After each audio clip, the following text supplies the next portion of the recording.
Welcome back, future co-CEOs. I'm sitting down here today with my... Stop! When you laugh, I'm gonna laugh. Okay? I'm sitting down here today with my mother. Actually, you hate when I call you my mother because you feel like you're in trouble. I do. It's like when you call your children by their middle name.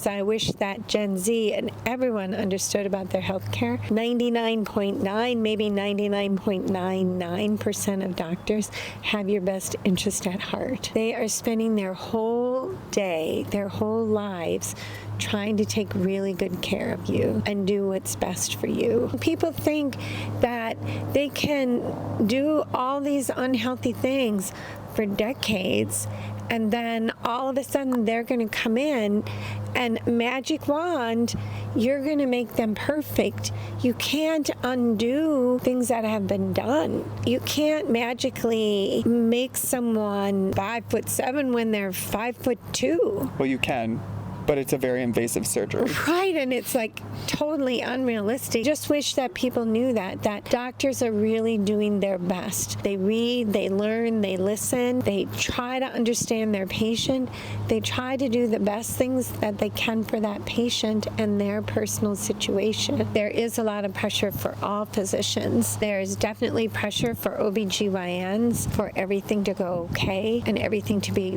right with the mom and the baby. And that is very, very central to all we do, and any person I've worked with has always had that in their heart. And sometimes things don't go right, and that's extremely difficult for the physician. They may not show that, but it is extremely difficult, and we live with that for years and decades. You obviously went through med school, you do the residencies. What was it about obstetrics and gynecology that you were like, this is what I'm supposed to be? That moment for me when I knew what I wanted to do happened during my OBGYN residency. But if I back up a little bit, when I went to medical school, I thought that everyone secretly wanted to be a surgeon. And that is just not true. Partly because a part of me wanted to be a surgeon. But you were a surgeon. But I'm not a general surgeon. And I did do surgery, but it wasn't the only thing I did, which actually made OBGYN a better fit for me because I liked being in the office seeing patients. I liked continuity of care and knowing the same woman for many years. So I was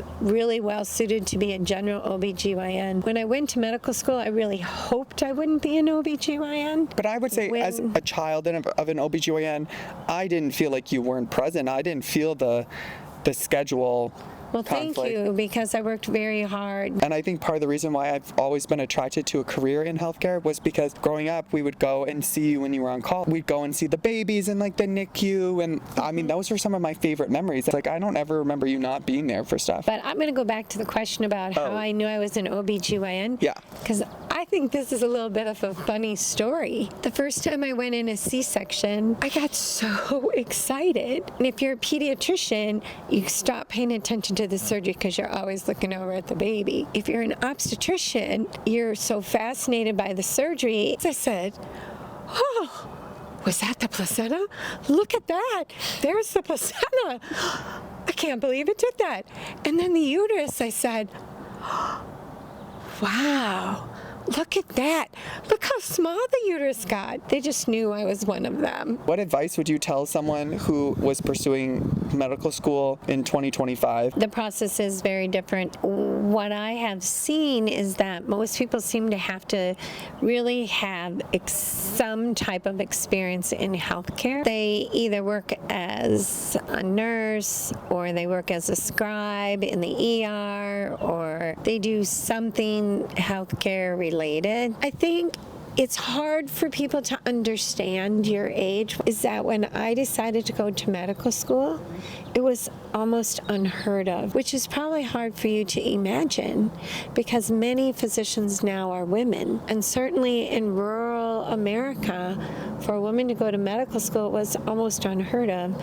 And I lived in rural America. What I would do differently in medical school, I would learn how to study differently. Do you feel like it's changed the approach to medical school and just like healthcare in general because of technology. I don't want to say AI because there's a place for AI, but if my provider is like looking up a question on ChatGPT, I'm screwed. Yeah, no one I know uses ChatGPT or AI. At least 6 months ago when I retired, we weren't using it. But there is a thing called UpToDate. If I had a question about something, or maybe I just hadn't seen it in a while, I could go to UpToDate, and at my fingertips, I had a lot of the information I needed. And literature and the research in healthcare changes so quickly now that you really do want to be up to date